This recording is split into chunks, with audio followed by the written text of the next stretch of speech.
नमस्कार आप सभी को। हम सभी मिलकर पढ़ रहे हैं विज्ञान भैरव तंत्र। बहुत ही साधारण शब्दों में विज्ञान भैरव तंत्र को समझने का प्रयास कर रहे हैं, जिससे कि इसमें जो बहुत ही प्रीशियस विधियां लिखी हुई हैं उनको हम अपने जीवन में उतार पाएँ और उनका लाभ ले पाएँ, क्योंकि ये विधियां बहुत चमत्कारिक हैं। लेकिन ये बहुत क्रिटिकल भाषा में लिखी गई हैं, जो मूल शास्त्र है उसमें। तो हम आपके लिए इजी करने का प्रयास कर रहे हैं, जिससे आप इजीली समझ सकें और अपने जीवन में भी उतार सकें। 5 विधियों के बारे में बात कर चुके हैं, अब बात करेंगे विधि नंबर 6 और विधि नंबर 7 के बारे में। विधि नंबर 6 में कह रहे हैं, शिव सांसारिक कामों में लगे हुए भी ध्यान को 2 सांसों के बीच में टिकाओ।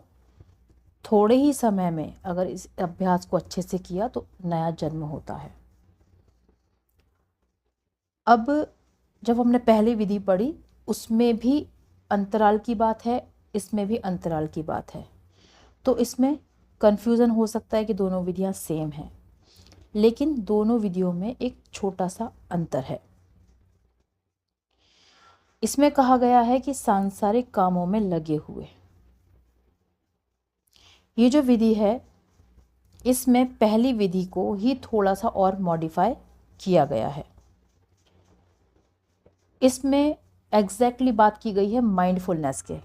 जो भी लोग इस बुक को पढ़ेंगे वो इसको पढ़कर कंफ्यूज हो जाएंगे, अगर इसको समझेंगे नहीं या आपको इस विधि का विस्तार किसी ने नहीं समझाया तो आप कंफ्यूज रहेंगे कि दोनों विधियों में क्या अंतर है। दोनों विधियों में अंतर यह है कि जो भी काम आप कर रहे हैं उस काम को करते वक्त आपको अपनी सांसों को पकड़ना है। पहली विधि जो है उसमें आपको एक जगह बैठकर अपने अंतराल पर फोकस करना है। यहाँ पर आप चाहे कोई भी काम कर रहे हों, आप खाना खा रहे हैं उस समय अपनी सांसों को देखते जाइए। आप जब खाना खा रहे हैं वो अपनी सांसों के साथ किस तरीके से मर्ज हो रहा है। जब आप कौर को, निवाले को ले रहे हैं, सांस अंदर जा रही है, कहाँ तक जा रही है।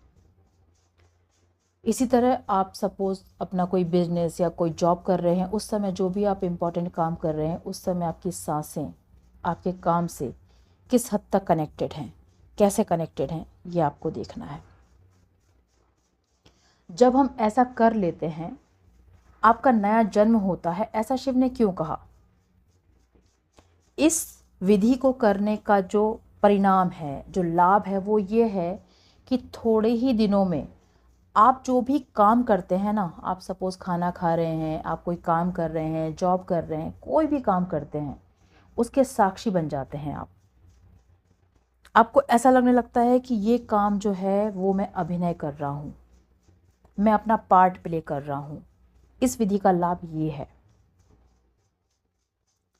और आपको ये सारा संसार एक नाट्य मंच लगने लगता है, एक मंच लगने लगता है। आपको सारे किरदार समझ में आने लगते हैं और इसका फ़ायदा ये होता है कि आप जिस किरदार में हैं उस किरदार को आप बेहतर तरीके से निभा पाते हैं। इसके लिए एक उदाहरण दिया गया है इस पुस्तक में कि जब श्री राम जी का जन्म हुआ था उसके पहले ही इस ग्रंथ को, रामायण को लिख दिया गया था। वाल्मीकि जी ने इस रामायण को जन्म से पहले ही लिख दिया था। इसका अर्थ ये था कि ये पहले से प्लान्ड था, प्री प्लान्ड था। तो जब अवतारों का जीवन भी पहले से प्री प्लान्ड होता है तो हमारा जीवन भी पहले से प्री प्लान्ड है। हमारे ज़्यादा झटपटाने का, ज़्यादा उथल पुथल करने का कोई ज़्यादा फ़ायदा नहीं है, क्योंकि जो होना है वो पहले से लिखा हुआ है, वही होगा। चूँकि हम इस बात को नहीं समझते इसलिए हम निरंतर दुखी परेशान होते रहते हैं।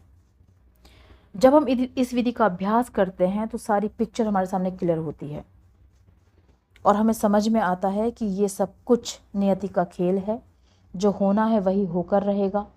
और हम इस बात को जानते तो हम सभी हैं, ऐसा नहीं है कि ये बात हमने पहले कभी नहीं सुनी, हमने सुनी है, हम जानते हैं इसको, लेकिन क्या हम स्वीकार कर पाते हैं?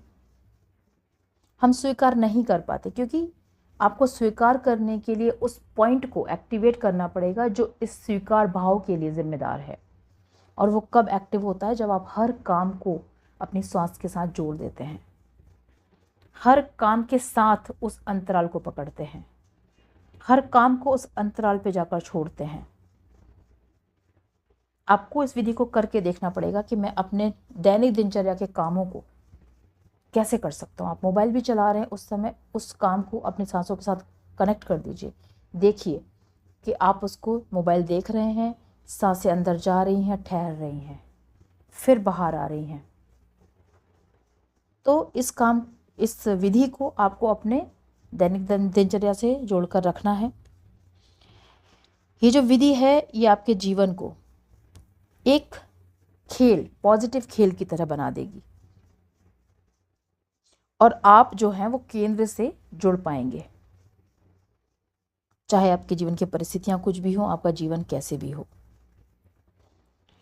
और आपका पूरा जीवन इस तरीके से हो जाएगा कि जैसे आप किसी दूसरे के जीवन को देखते हैं ना, किसी दूसरे के जीवन में चीज़ों को घटता हुआ देखते हैं, ऐसे आप अपने जीवन के इतने बड़े साक्षी हो जाएंगे कि आप अपने जीवन में भी जो कुछ भी घटित हो रहा है उसको दूर से खड़े होकर देखता पाएंगे। अब है विज्ञान भैरव तंत्र की विधि नंबर 7। विधि नंबर 7 में शिव कह रहे हैं कि ललाट के मध्य में, यानी कि दोनों आईब्रो के बीच में सांस को टिकाओ, और जब हम सोने जाते हैं, सोने के क्षण में जो हृदय है वहाँ तक ये सांसें पहुँचेंगी और आप अपने सपनों के और मृत्यु के अधिकारी हो जाओगे। अब ये सेंटेंस समझने में क्रिटिकल है, लेकिन सारी विधियाँ दूसरी विधियों का थोड़ा सा मॉडिफिकेशन है। इसके पहले भी हमने एक विधि पढ़ी जिसमें कहा था कि अपने ध्यान को अपने भ्रुकुटी के बीच में लेकर आओ। ये उसी का थोड़ा सा और एडवांस वर्जन है। इसमें कहा गया है कि आपकी सांसों को थर्ड आई पर लेकर आओ। इसको आप ऐसे समझेंगे तो बहुत अच्छे से समझ पाएंगे कि जब हम सांसों को ले रहे हैं, छोड़ रहे हैं, तो वो हम थर्ड आई से लें। सुनने में लगेगा कैसे थर्ड आई से लें। आप बैठे, महसूस करें कि जब मैं श्वास ले रहा हूँ या ले रही हूँ तो श्वास मेरे नासिका से ना अंदर जाकर मेरे थर्ड आई से अंदर जा रही है और पूरी बॉडी में समाहित हो रही है। जब श्वास बाहर आ रही है तब भी वो थर्ड आई से बाहर जा रही है, या इस समय आप सोच सकते हैं कि मेरी नासिका से बाहर जा रही है। इस तरीके से आपको श्वास लेने और छोड़ने में आपके ललाट को और आपके भ्रुकुटी के मध्य के पॉइंट को, यानी कि पीनियल ग्लैंड को आपको इस तरीके से एक्टिवेट करना होगा। फिर सोते समय आपके हृदय से ये सांस चलनी चाहिए।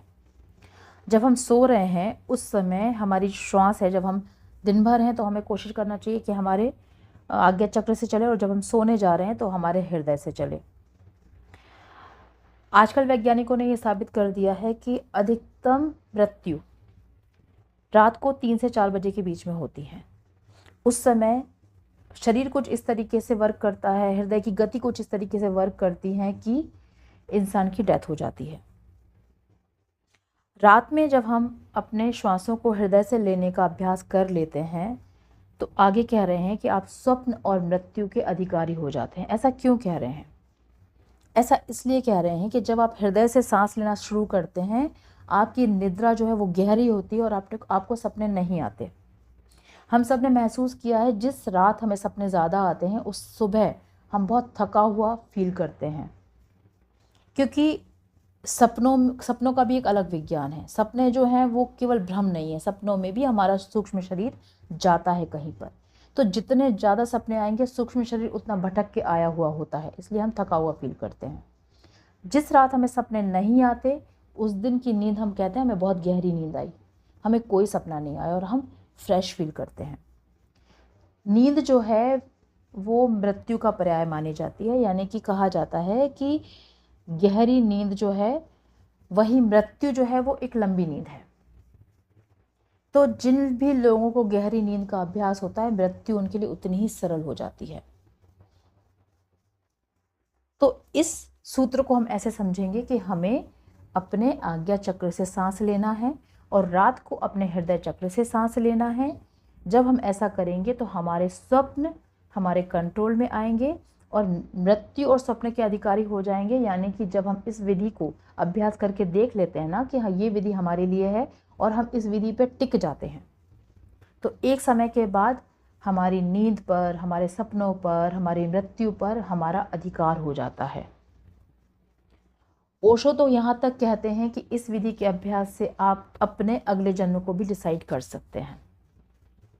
लेकिन ये लंबे अभ्यास की बात है, 1-2 दिन के अभ्यास की बात नहीं है। जब आप बरसों इस विधि का अभ्यास करेंगे तब। तो ये थी विधि नंबर 6 और 7। हम प्रयास कर रहे हैं कि हम इन विधियों को आपके लिए सरल कर पाएँ।